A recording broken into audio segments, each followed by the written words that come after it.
You're listening to the Cultured Bumpkin, a literature podcast with Jake Phillips, where we present audiobook quality readings of the classics for your enjoyment. Thank you for stopping by. And remember, just because you're a bumpkin doesn't mean you can't be cultured. Today, I'm going to jump right into it. A lot of times I run my yapper for a few minutes. Not today. No, not today. I'm going to jump right into it. So here we go. I'm going to read a story by O.Henry called The COP and the Anthem.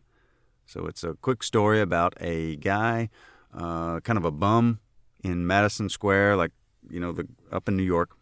Winter's coming on, so he thinks, well, I want to go to jail for the winter to stay warm. Let the government take care of me. And so he starts trying to commit these little petty crimes so that a policeman will take him to jail. And he just can't. Nobody's paying him any attention. And then, anyway, it's a great story. Here you go. The COP and the Anthem by O.Henry. On his bench in Madison Square, Soapy moved uneasily. When wild geese honk high of nights, and when women without sealskin coats grow kind to their husbands, and when Soapy moves uneasily on his bench in the park, you may know that winter is near at hand.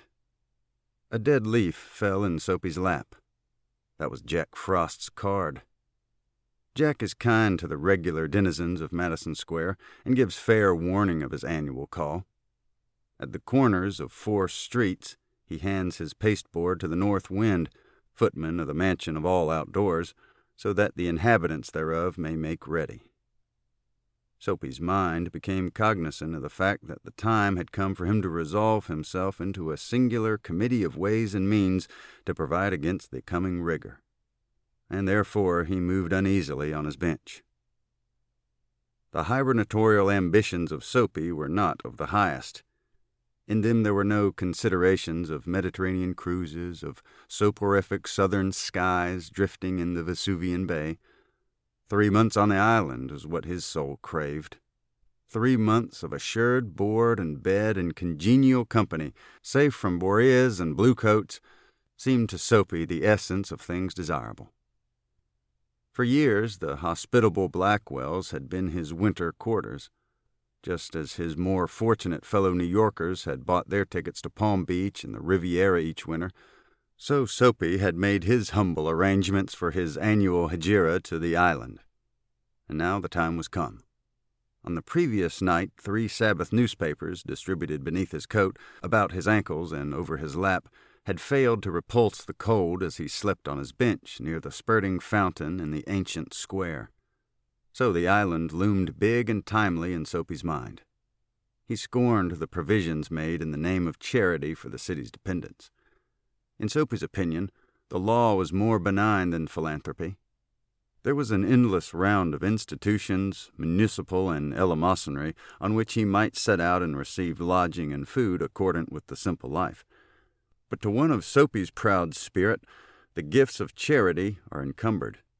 If not in coin, you must pay in humiliation of spirit for every benefit received at the hands of philanthropy. As Caesar had his Brutus, every bed of charity must have its toll of a bath, every loaf of bread its compensation of a private and personal inquisition. Wherefore it is better to be a guest of the law, which, though conducted by rules, does not meddle unduly with a gentleman's private affairs. Soapy, having decided to go to the island, at once set about accomplishing his desire. There were many easy ways of doing this. The pleasantest was to dine luxuriously at some expensive restaurant, and then, after declaring insolvency, be handed over quietly and without uproar to a policeman. An accommodating magistrate would do the rest. Soapy left his bench and strolled out of the square and across the level sea of asphalt where Broad and Fifth Avenue flow together.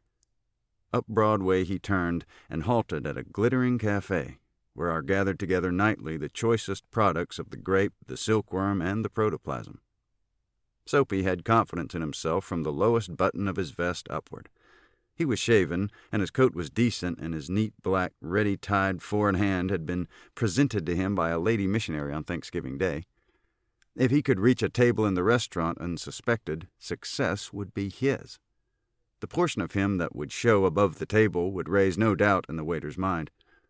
A roasted mallard duck, thought Soapy, would be about the thing, with a bottle of Chablis, and then Camembert, a demitasse, and a cigar. $1 for the cigar would be enough. The total would not be so high as to call forth any supreme manifestation of revenge from the cafe management, and yet the meat would leave him filled and happy for the journey to his winter refuge. But as Soapy set foot inside the restaurant door, the head waiter's eye fell upon his frayed trousers and decadent shoes. Strong and ready hands turned him about and conveyed him in silence and haste to the sidewalk and averted the ignoble fate of the menaced mallard. Soapy turned off Broadway.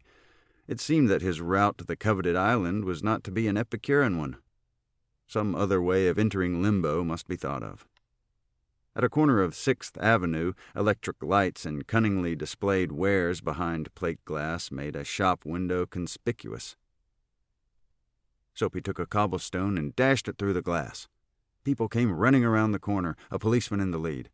Soapy stood still, with his hands in his pockets, and smiled at the sight of brass buttons. "Where's the man that done that?" inquired the officer excitedly. "Don't you figure out that I might have had something to do with it?" said Soapy, not without sarcasm, but friendly, as one greets good fortune. The policeman's mind refused to accept Soapy even as a clue. Men who smash windows do not remain to parley with the law's minions. They take to their heels. The policeman saw a man halfway down the block running to catch a car. With drawn club, he joined in the pursuit.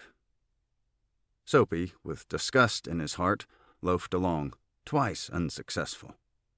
On the opposite side of the street was a restaurant of no great pretensions. It catered to large appetites and modest purses. Its crockery and atmosphere were thick, its soup and napery thin. Into this place Soapy took his accuse of shoes and telltale trousers without challenge. At a table he sat and consumed beefsteak, flapjacks, doughnuts, and pie. And then to the waiter be betrayed the fact that the minutest coin and himself were strangers. "Now get busy and call a cop," said Soapy, "and don't keep a gentleman waiting." "No cop for yous," said the waiter, with a voice like butter cakes and an eye like the cherry in a Manhattan cocktail. "Hey, Con." Neatly upon his left ear on the callous pavement, 2 waiters pinched Soapy. He arose, joint by joint, as a carpenter's rule opens, and beat the dust from his clothes. Arrest seemed but a rosy dream. The island seemed very far away. A policeman who stood before a drugstore 2 doors away laughed and walked down the street. 5 blocks Soapy traveled before his courage permitted him to woo capture again. This time the opportunity presented what he fatuously termed to himself a cinch. A young woman of a modest and pleasing guise was standing before a show window, gazing with sprightly interest at its display of shaving mugs and inkstands, and 2 yards from the window a large policeman of severe demeanor leaned against a water plug. It was Soapy's design to assume the role of the despicable and execrated masher. The refined and elegant appearance of his victim and the contiguity of the conscientious cop encouraged him to believe that he would soon feel the pleasant official clutch upon his arm that would ensure his winter quarters on the right little, tight little aisle. Soapy straightened the lady missionary's ready-made tie, dragged his shrinking cuffs into the open, set his hat at a killing cant, and sidled toward the young woman. He made eyes at her, was taken with sudden coughs and hms, smiled, smirked, and went brazenly through the impudent and contemptible litany of the masher. With half an eye, Soapy saw that the policeman was watching him fixedly. The young woman moved away a few steps, and again bestowed her absorbed attention upon the shaving mugs. Soapy followed, boldly stepping to her side, raised his hat, and said, "Ah, there, Bedelia. Don't you want to come and play in my yard?" The policeman was still looking. The persecuted young woman had but to beckon a finger, and Soapy would be practically en route for his insular haven. Already he imagined he could feel the cozy warmth of the station house. The young woman faced him, and stretching out a hand, caught Soapy's coat sleeve. "Sure, Mike," she said joyfully. "If you'll blow me to a pail of suds, I'd have spoke to you sooner, but the cop was watching." With the young woman playing the clinging ivy to his oak, Soapy walked past the policeman, overcome with gloom. He seemed doomed to liberty. At the next corner he shook off his companion and ran. He halted in the district where by night are found the lightest streets, hearts, vows, and librettos. Women in furs and men in greatcoats moved gaily in the wintry air. A sudden fear seized Soapy that some dreadful enchantment had rendered him immune to arrest. The thought brought a little panic upon it, and when he came upon another policeman lounging grandly in front of a transplendent theater, he caught at the immediate straw of disorderly conduct. On the sidewalk, Soapy began to yell drunken gibberish at the top of his harsh voice. He danced, howled, raved, and otherwise disturbed the welkin. The policeman twirled his club, turned his back to Soapy, and remarked to a citizen, "'Tis one of them Yale lads celebrating the goose egg they give to the Hartford College. Noisy, but no harm. We've instructions to leave 'em be." Disconsolate, Soapy ceased his unavailing racket. Would never a policeman lay hands on him? In his fancy, the island seemed an unattainable Arcadia. He buttoned his thin coat against the chilling wind. In a cigar store, he saw a well-dressed man lighting a cigar at a swinging light. His silk umbrella he had set by the door on entering. Soapy stepped inside, secured the umbrella, and sauntered off with it slowly. The man at the cigar light followed hastily. "My umbrella," he said sternly. "Oh, is it?" sneered Soapy, adding insult to petty larceny. "Well, why don't you call a policeman? I took it, your umbrella. Why don't you call a cop? There stands one on the corner." The umbrella owner slowed his steps. Soapy did likewise, with a presentiment that luck would again run against him. The policeman looked at the two curiously. "Of course," said the umbrella man, "that is, well, you know how these mistakes occur. If it's your umbrella, I hope you'll excuse me. I picked it up this morning in a restaurant. If you recognize it as yours, why, I hope you'll—" "Of course it's mine," said Soapy viciously. The ex-umbrella man retreated. The policeman hurried to assist a tall blonde in an opera cloak across the street in front of a streetcar that was approaching 2 blocks away. Soapy walked eastward through a street damaged by improvements.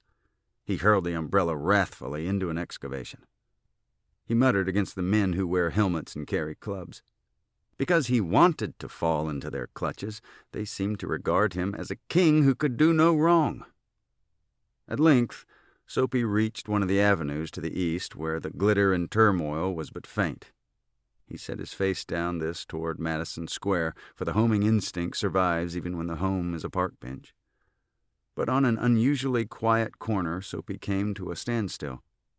Here was an old church, quaint and rambling and gabled. Through one violet-stained window a soft light glowed, where, no doubt, the organist loitered over the keys, making sure of his mastery of the coming Sabbath anthem. For there drifted out to Soapy's ears sweet music that caught and held him transfixed against the convolutions of the iron fence. The moon was above, lustrous and serene. Vehicles and pedestrians were few. Sparrows twittered sleepily in the eaves. For a little while the scene might have been a country churchyard, and the anthem that the organist played cemented Soapy to the iron fence, for he had known it well in the days when his life contained such things as mothers and roses and ambitions and friends and immaculate thoughts and collars. The conjunction of Soapy's receptive state of mind and the influences about the old church wrought a sudden and wonderful change in his soul. He viewed with swift horror the pit into which he had tumbled, the degraded days, unworthy desires, dead hopes, wrecked faculties, and base motives that made up his existence. And also, in a moment, his heart responded thrillingly to this novel mood. An instantaneous and strong impulse moved him to battle with his desperate fate. He would pull himself out of the mire. He would make a man of himself again. He would conquer the evil that had taken possession of him. There was time. He was comparatively young yet. He would resurrect his old eager ambitions and pursue them without faltering. Those solemn but sweet organ notes had set up a revolution in him. Tomorrow he would go into the roaring downtown district and find work. A fur importer had once offered him a place as driver. He would find him tomorrow and ask for the position. He would be somebody in the world. Soapy felt a hand laid on his arm. He looked quickly around into the broad face of a policeman. "What are you doing here?" asked the officer. "Nothing," said Soapy. "Then come along," said the policeman. 3 months on the island," said the magistrate in the police court the next morning.